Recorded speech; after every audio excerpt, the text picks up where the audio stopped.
Hi there, I'm Julie from This Beautiful Farm Life, and today I'm going to share with you about how Bill and I have perfected the stay-at-home Valentine date. Valentine's Day is just around the corner, and it's time to start planning your date with your spouse. And I know that not everyone out there feels like they can afford to go out or has the opportunity to go out because they have lots of little ones they can't find a sitter for. So I am going to share with you about how Bill and I have enjoyed dates for years right here in our home. We have been married for 33 years this month, and we have 9 children. And we've had children in our home for 31 years and still currently have 6 children in our home. So we have had to be very creative about our date times for many years. Early in our marriage, we were just too poor to go out and have a dinner somewhere and couldn't pay a babysitter always if grandma wasn't available.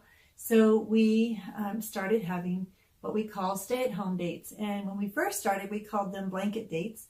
We would just put the little kids in bed and take a blanket out to the living room and lay it down on the floor in front of the fireplace, or we'd go outside if it was nice into the orchard and have a picnic. So we just used to have dates that way. But as our kids grew a little older and we began to have kids that were staying up later at night and teenagers that weren't going to bed until after us, we had to get more creative. And that is when we began what we call bedroom dates. So now we look forward to these dates. We actually enjoy them more than going out to eat, because when you go out to eat, you're sitting in a crowded room with lots of people and there really isn't much privacy. So we enjoy having dates here at home in our bedroom several times a year. One of the things that we try to do to make dates special and would make your Valentine date very special is to build anticipation for your date night.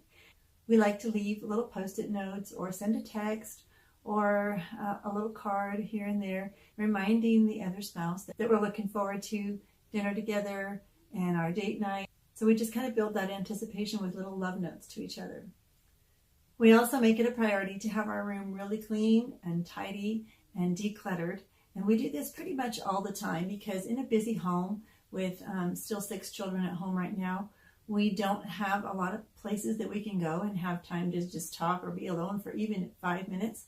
And so this is our retreat place. This is our little haven that we come to when we need a few moments to just talk something over or just to be away from the kids at any time of the day. So we've always made it a priority to keep our room pretty tidy and pretty centered on our relationship.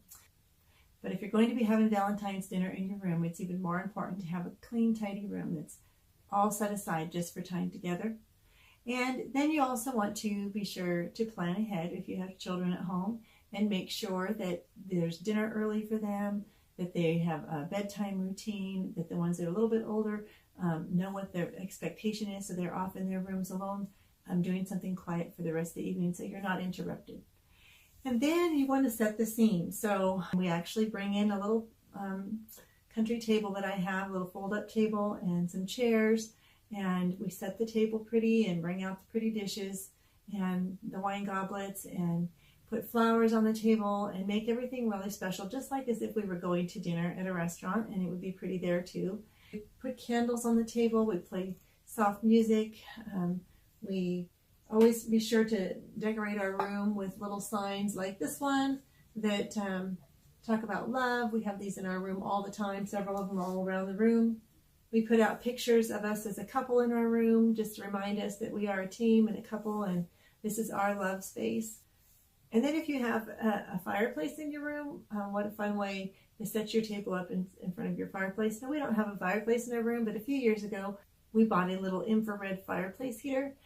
And it sits here in the corner of our room and gives a little romantic glow to our evening. We also like to plan our meal together. So we always put the kids in bed and the older kids into their rooms to their reading or whatever they're doing. And we take over the kitchen. And so we go out and do a little cooking together. And I know it's been said before that love begins in the kitchen, but it really does. And that affection begins to grow before you even start your dinner date. And then we always have a little fancy dessert and of course some little bubbly. We're not big wine people, but we do love a little sparkling cider. So whatever you like, just bring it on out and make the evening special. There's a few more things you can do to make it special, and one of them is to write love notes. And if you saw my post yesterday, which I hope you did, it's about making a little love journal. And so this year, Bill and I plan to write in our love journal for each other all of our special occasions. So we'll have that here to share. If we write ahead of time, then we can read them to each other. You could also bring out old Valentine cards or videos of your wedding or whatever is fun to remind you of the commitment and love that you have for one another. And we usually dress up nice too. And I know there's an easiness about just saying, well, we're at home, let's just be in our sweats or casual clothes. But you wouldn't do that if you were going out to dinner. And it does bring a specialness to the evening to know that we're each getting ready, preparing, fixing ourselves up to our best to be prepared for each other. So we do that.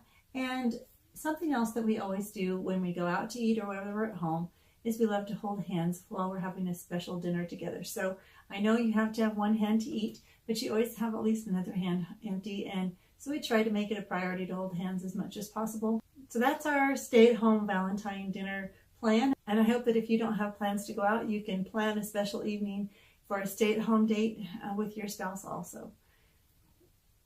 So here are a few ways that Bill and I have kept our love alive for 35 years that we've known each other. We always make a priority for each other. And that means we learn each other's loves and giftings. We learn what the other one likes for food, their hobbies, and we enjoy those things purposely and with them. We also like to hold hands. I told you that. We hold hands when we walk, when we sit, when we drive. It's really hard to be in an argument with someone when you're holding hands. We also like to sit side by side. Now with a family, you know, there's always little kids around and they want to squirm in between mom and dad and sit between us and sit on us. And we do that some, but we really do make it a priority to sit by side. We sit side by side at the dinner table. We sit side by side in the car. Even when we have older teens, they have to sit in the back. And we sit side by side at church. We don't put kids between us. We put them on the outside. And I just think that's a way to show your children that your marriage and your love comes first, and they will love that about your marriage. So don't be afraid to do that. We also make couple time a priority. We try to carve out some time every week to just have time alone without the kids. And it isn't always this fancy, but we do usually have sometimes, some evenings or maybe even some other times of the day that we can carve out together just to visit and catch up on our friendship, because it's really easy in our busy lives to lose track of each other, and we don't want to do that. We also have continued to make our bedroom a haven, like I mentioned. We have fun decor in our room that reminds us of love, our pictures out. We keep it clean and tidy as a retreat place for us. So that's an important thing, to have a place that is just your own. And then some other key things that I highly encourage is that we put God at the head of our marriage. And there's a verse in Ecclesiastes 4:12 that says, a threefold cord is not easily broken. And we believe that that is true in a marriage, and that if God is the center of our marriage, that it will be strong and will continue for many years. And we also put a priority on prayer and study together as a couple. We do this as a family too, but there's something very bonding about being able to pray and study with your husband. So I encourage you to do that if you have a chance. We also love to laugh and play together, do some crazy things. So those are the sparks that keep love fun and fresh. Putting a priority on studying marriage books and devotions over the years has been really good for us, as well as attending numerous Christian marriage conferences. It just keeps our love alive, helps us to have that time to really talk through things that sometimes you don't do in the day-to-day, and I highly recommend those. And then the last thing that I would suggest is that you dream. You know, when you're young and in love and you have all these plans and dreams for your life, well, it's easy to let life go by and let the years go by and then stop dreaming. So no matter what your age or how long you've been married, I just encourage you that you would keep on dreaming and make plans as a couple.